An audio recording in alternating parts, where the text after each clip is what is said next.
Buenas tardes.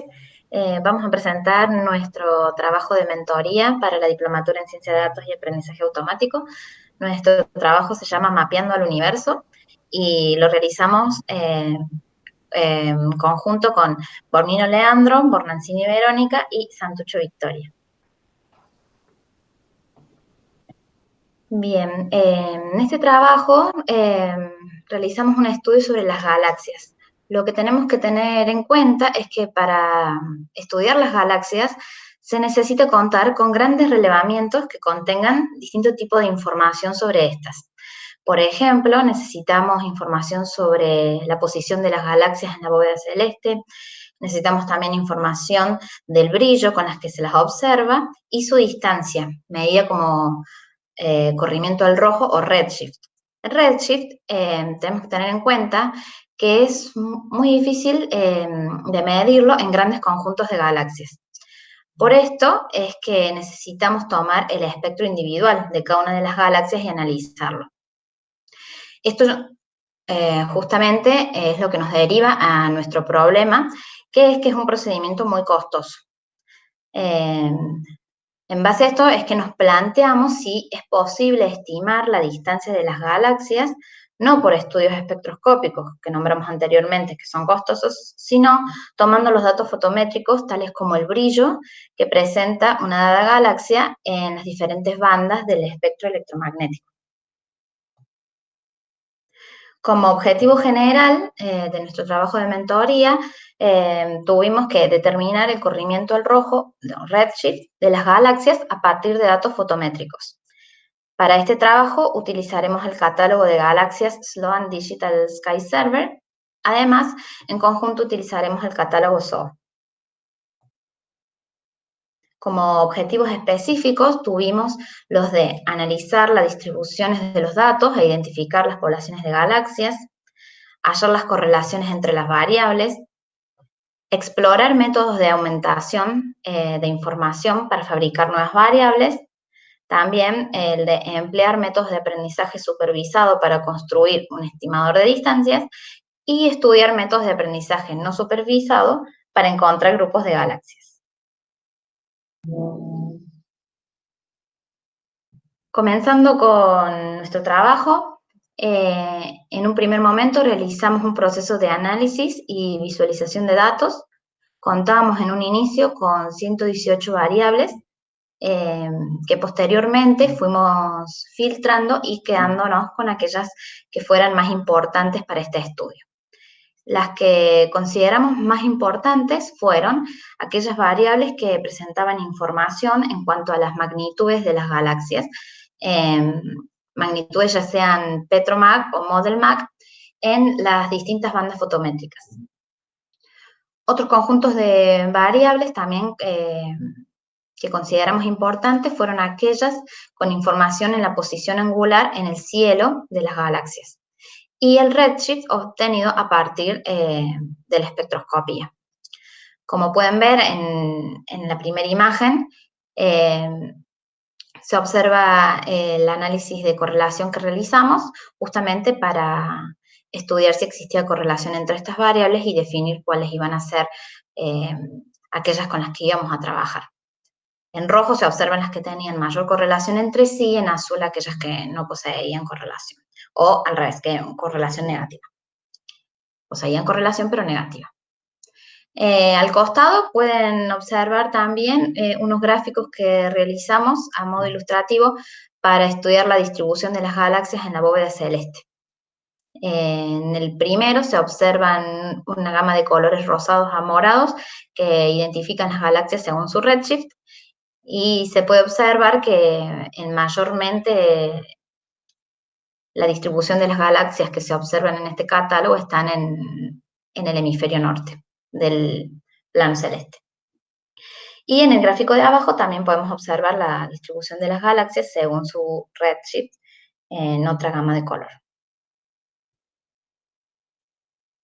Por otro lado, realizamos también un análisis de las distribuciones de las magnitudes de las galaxias en las diferentes bandas.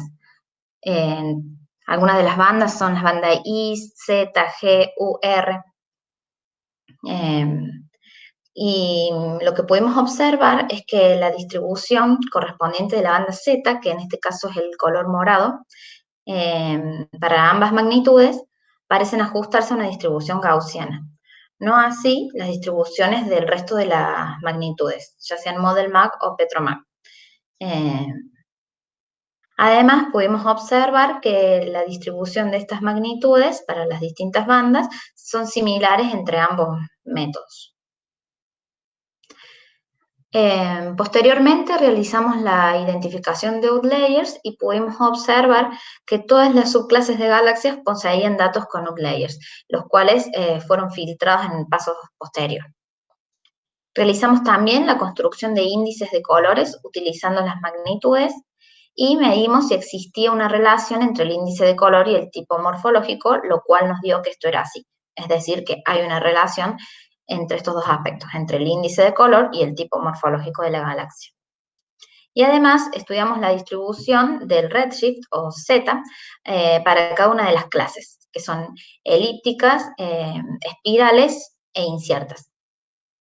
Y como podemos observar en este gráfico, se observa que existe una diferencia entre las medianas y que esta diferencia es significativa entre las tres clases de galaxias.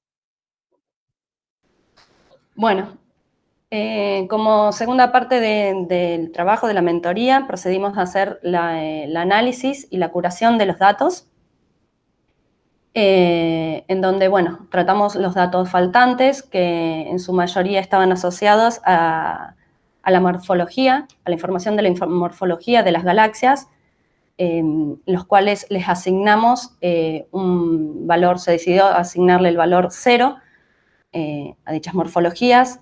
Tratamos también, bueno, los datos duplicados, si existían galaxias duplicadas a partir de sus índices, y además encontramos que algunas magnitudes tenían valores atípicos como menos 9.999 y dichas galaxias fueron filtradas. Bueno, codificamos las variables categóricas como variables numéricas y además nos quedamos con las galaxias que tenían magnitudes en la banda R del modelo Petrosian entre magnitudes 14.5 y 17.77 debido a una completitud que ahí se encuentra la completitud del catálogo. Por otra parte, decidimos buscamos aquellas galaxias donde tenían una galaxia vecina con una distancia menor a un arco segundo en el cielo y decidimos eliminarlas debido a que en su mayoría estas galaxias en realidad son duplicadas. Además, procedimos a hacer una aumentación de datos agregando las columnas de colores, los índices de colores, que se obtienen a partir de las restas de las magnitudes. Estos colores también fueron realizados para las magnitudes model y las magnitudes petrosianas. Son diferentes magnitudes a partir de distintos modelos. Y además, para poder una reproducibilidad de este trabajo, armamos un contenedor en Docker. Es decir, entonces, del total de galaxias que teníamos, alrededor de 800.000, nos quedamos con 600.000 después de esta curación en los datos. Luego procedimos a utilizar modelos lineales de aprendizaje supervisado. Para eso, como paso previo, consideramos 4 sets distintos de variables, aquellas en general, aquellas en que estaban asociadas a magnitudes, debido a que tenemos 2 clases de magnitudes a partir de 2 modelos. Entonces queríamos saber cuál de estos conjuntos de magnitudes eran mejor para poder predecir el redshift. Por esto utilizamos un set, el primer set son aquellas variables asociadas a las magnitudes model, más otras variables que tienen que ver con los parámetros con los cuales fueron determinadas estas magnitudes. En total tenemos un set de 21 variables. El segundo set eran las variables asociadas a las magnitudes petrosianas, con, también agregando información acerca de algunos parámetros de cómo fueron obtenidas estas magnitudes, también con 21 variables en total. El set 3 elegimos las magnitudes, simplemente las magnitudes y los colores model, con 11 variables, y el set 4 es una mezcla entre magnitudes y colores entre estos dos diferentes sistemas de magnitudes, las model y las petrosianas. Entonces, luego de crear estos sets de variables, procedimos primero a usar modelos de regresión lineal para la predicción del redshift, y como segunda parte utilizamos dos modelos de clasificación distintos, el Stochastic Gradient Descent y el de Perceptron. Bueno, acá les muestro los resultados que obtuvimos a partir del modelo lineal de regresión de Stochastic Gradient Descent para los 4 diferentes sets de variables, ¿sí? El error está indicado en las mismas figuras, en la parte inferior. El error es el mean square error. Y podemos observar de estos resultados que para valores de redshift mayores a 0.3, el modelo no tiene una buena performance. Se puede ver a partir del scatter de los plots, donde en el eje Y tenemos el redshift que nosotros obtenemos a partir de la utilización del modelo, y en el eje X el redshift verdadero, que es nuestro target. Además, con el modelo obtenemos redshift negativos, y eso es físicamente imposible. El redshift es un indicador de la distancia de las galaxias. Y además utilizamos distintos valores para la penalización de los modelos, y no obtuvimos mejora en el rendimiento. En cuanto a los diferentes sets que utilizamos, obtuvimos que en el primer set con el que se obtiene un mejor resultado. Sin embargo, el resultado del set número 4 no dista mucho del primero, y las variables, el número de variables se reduce a la mitad. Por lo que uno podría ver cuánto se justifica utilizar un set de variables mayor que el del set número 4 con 12 variables. Luego procedemos a la segunda parte de este trabajo, en la cual utilizamos dos modelos distintos, el Stochastic Descendant Gradient Classifier. En esta parte del trabajo lo que nos propusimos es ver de qué manera o qué también podíamos predecir la morfología de las galaxias. Las morfologías están divididas en elípticas, espirales y inciertas. Es decir, que no se ha podido definir si eran espirales o elípticas. Entonces, aplicando el primer modelo, obtuvimos estos resultados donde se muestra en esta tablita la accuracy, el recall, F1 y precision. Y acá les muestro la matriz de confusión. Por otro lado, también empleamos el modelo multi-layer de Perceptron Classifier, y los resultados se vuelven a mostrar en esta tabla, y la matriz de confusión. Si comparamos los dos modelos, tenemos que los resultados mejores los obtenemos a partir del Perceptron. Sin embargo, se puede ver a partir de la matriz de de confusión que los resultados no son tan buenos. Además de que tenemos que tener en cuenta que las clases están desbalanceadas. Tenemos un 60% galaxias inciertas, un 30% de galaxias espirales y un 9% de elípticas.